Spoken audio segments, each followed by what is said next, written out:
Are there any guests concerning county business? Yes, there is. Hi, good morning, gentlemen. Hey, Chris Lukasevich from Jim Thorpe. So just let me make sure. In regard to my request for consideration of a proclamation in support of the concerned voices of Penn Forest Township in regard to the wind turbine.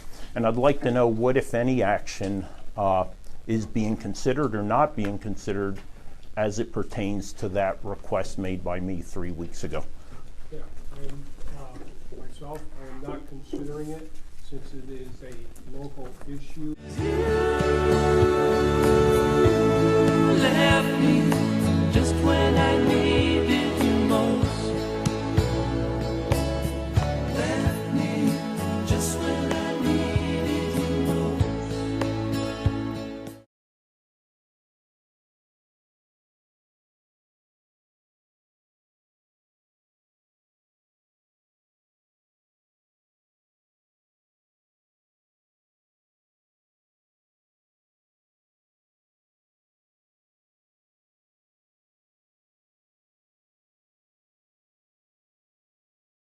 Are there any guests concerning county business at this time? Mrs. Crispin, your state your name and your phone for the record, please. My name is Linda Crispin. I'm president of Save Carbon County. We're a group of concerned citizens and landowners affected by the Penn East pipeline. And we're here to talk to you because you are elected officials, and also we're hoping that you might be able to help. Almost every Penn East press release has the phrase, "We will continue to work closely with affected landowners." And we think it's important that you know the reality of how Penn East works with landowners. Some of our landowners have been on an emotional roller coaster. They've been on the pipeline route, they've been off the pipeline route, and now they're back on the pipeline route, all without even a courtesy notice from Penn East. Now, this is a company that has sent mailings to every landowner in the state of Pennsylvania, but they can't afford one stamp to tell us directly what's happening to us. Penn East has not published an updated map since 2016. This leaves landowners and the public completely in the dark about what's going on. The only way we find out what's going on is through the grapevine, by talking to other landowners, and through groups like Save Carbon County. The Penn East press release implies that Penn East will work with landowners to accommodate them. But I know of no instance where Penn East has made any accommodation for landowners.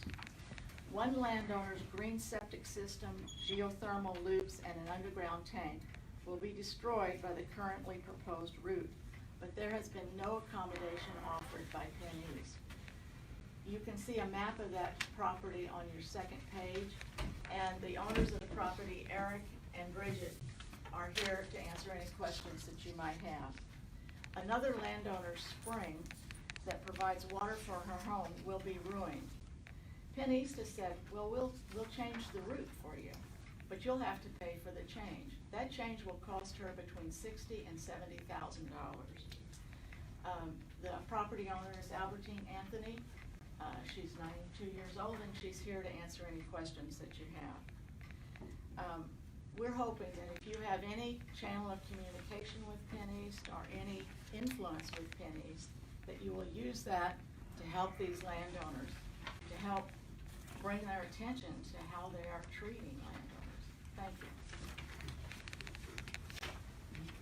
you. Any other guests concerning county business? Anyone questions for, I know this is kind of quick for us, so I can't think of anything offhand to, but before you leave, if you get your contact information, should we have any questions that we can contact you? So let me just ask a question here. Have you contacted Penn East, Linda, or not? They have a helpline, but Okay. the helpline is manned by land agents. So when you call them, what they want to do is buy your land. Mhm. That's it. They're not engineers or anyone that has any authority. You have no contact with any, or know of who the contact person would be to address those issues other than the helpline? You don't have an in or no real contact to really address the issues then? Well, I think we should make the effort, and I think the request coming to us as commissioners, as a board here, is to try to, get that contact information, and I agree, we should. Now that this has, come here before us, I'm gonna tell you that, probably myself or someone else is gonna make an effort to contact these people, because I'll tell you this, you know, there's a lot of pros and a lot of cons on this pipeline, and I guess the inevitable is gonna happen, that it's gonna go through, at some point in time. But gosh, I think the right thing is to deal with people face to face and talk to them, communicate with them, talk to them about changes and try to minimize or mitigate impacts on their properties. And what I'm hearing here would devastate me or anybody, and I can imagine what these people are facing, and I think it's really incumbent upon us to make an effort to try to contact these people and at least encourage them, if nothing else, to sit down with the property owners who are affected and deal with them as gentlemen and as, you know, in a professional manner. I think that's the least we can do. And I'm gonna make that effort myself, and I'm sure that my two fellow commissioners would wanna do that too. But I think the right thing to do is contact these people and say, you know, look, you're dealing with our people and their lives and their properties and their livelihoods. You know, we think that the decent thing to do is to talk to them professionally and upfront so that they got a better understanding. I'm sure there's not gonna be a resolution where everyone's happy. You know, I mean, being what it is, you know, there's probably gonna be people who will be offended for long times over what potentially and probably would happen here.